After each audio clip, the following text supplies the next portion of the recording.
Welcome to my channel. तेरे बिना अधूरा में पार्ट 3। वार्षिक समारोह के बाद से आयरा और आरव के रिश्ते पर हर तरफ चर्चा होने लगी थी। कैंपस की गलियारों से लेकर मोहल्ले की चौपाल तक हर कोई फुसफुसा रहा था। देखा उस दिन दोनों हाथ पकड़े घूम रहे थे। लड़की तो सीधी थी, ये शहर के आया लड़का बिगाड़ देगा। इन तानों से आयरा का दिल टूटता था, लेकिन आरव की मौजूदगी उसे हिम्मत देती। हर शाम वे नदी के किनारे मिलते, जहां उनकी कहानियां शुरू हुई थी। उस दिन साँझ और भी खूबसूरत थी। हल्की ठंडी हवा बह रही थी और आसमान पर सुनहरी लाली बिखरी थी। आरव ने धीरे से कहा, आयरा, चाहे पूरी दुनिया खिलाफ हो, मैं हमेशा तुम्हारा साथ खड़ा रहूँगा। आयरा की आंखें भर आई। उसने कांपती आवाज़ में कहा, पर आरव, अगर तुम्हारे पापा ने तुम्हें मजबूर कर दिया, अगर उन्होंने कहा कि या तो परिवार चुनो या मुझे। आरव ने उसकी ओर झुककर कहा, तब मैं तुम्हें ही चुनूंगा, क्योंकि तुम ही मेरा परिवार हो। इतना कहते ही उसने आयरा का चेहरा अपने हाथों में थामा और उसके माथे पर लंबा चुंबन दिया। उस पल की खामोशी में दोनों की सांसें एक दूसरे से बात कर रही थी, लेकिन किस्मत इतनी आसानी से कहाँ मानती। अगले ही दिन आरव के पापा ने सख्ती से कहा, बेटा, ये सब बचपना है, तुम्हें करियर बनाना है, लड़की वड़की के चक्कर में मत पड़ो। तैयार हो जाओ, हमें अगले महीने दिल्ली जा रहे हैं। यह सुनते ही आरव के दिल में हलचल सी मच गई। रात को वह आयरा से मिलने पहुंचा। बारिश हो रही थी और दोनों पेड़ के नीचे खड़े थे। आयरा ने घबरा कर पूछा, क्या हुआ, तुम इतने बेचैन क्यों हो? आरव की आंखों में आंसू थे। पापा मुझे मजबूर कर रहे हैं। आयरा, मैं तुम्हें खोना नहीं चाहता। लेकिन आयरा ने कांपते होठों से कहा, तो जाओ, अगर यही सही है तो मैं तुम्हें रोकूंगी नहीं। बरसते पानी में उसकी आंखों से आंसू अलग पहचान में नहीं आ रहे थे। आरव ने उसे अपने बाहों में भर लिया। नहीं आयरा, मैं कसम खाता हूँ, चाहे जो हो जाए, तुम्हें छोड़कर नहीं जाऊँगा। बारिश के बूंदों के बीच दोनों के होठ पहली बार एक दूसरे से मिले। वो चुंबन जिसमें डर भी था और बगावत भी। उस रात आयरा ने डायरी में लिखा कि आज उसकी बाहों में ऐसा लगा जैसी पूरी दुनिया मेरे खिलाफ हो, फिर भी मैं सुरक्षित हूँ। शायद यही सच्चा प्यार है। लेकिन असली इम्तिहान अभी बाकी था। आरव का परिवार दिल्ली जाने की तैयारी कर रहा था।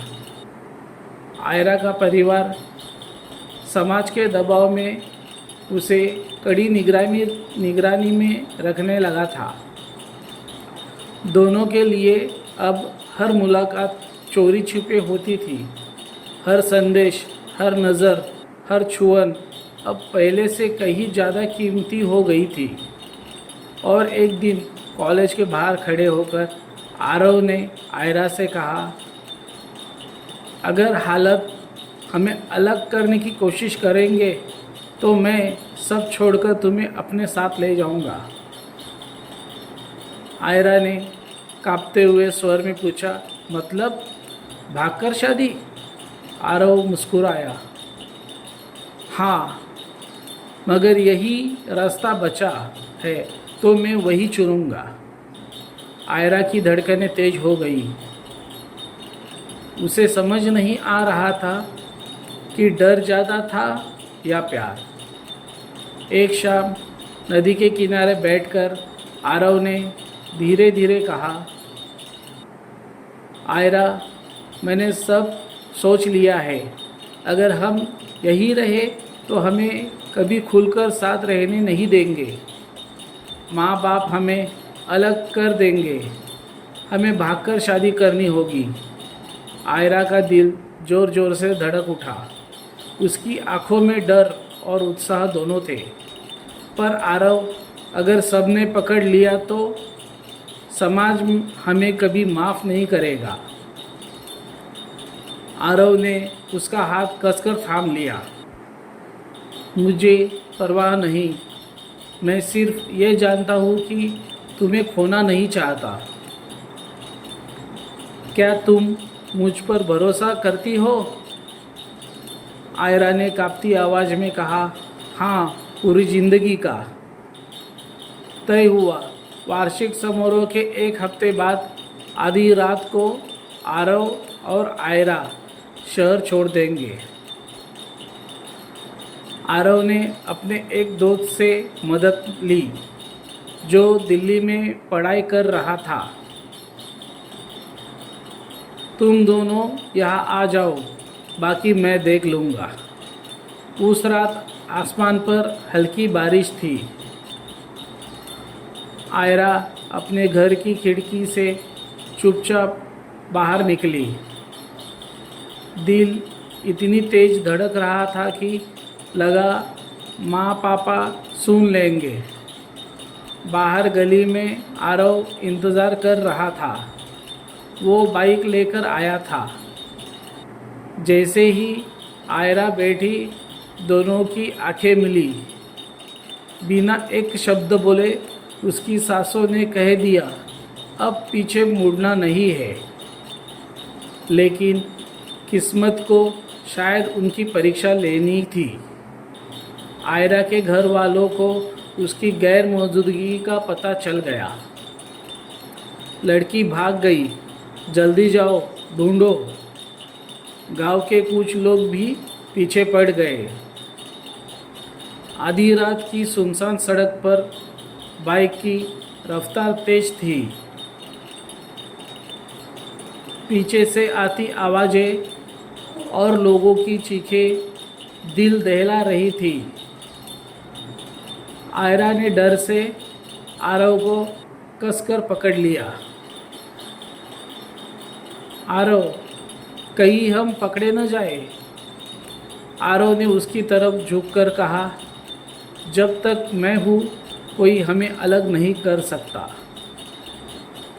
बारिश के बूंदे उनके चेहरे पर पड़ रही थी और बाइक अंधेरे रास्ते को चीरती चली जा रही थी।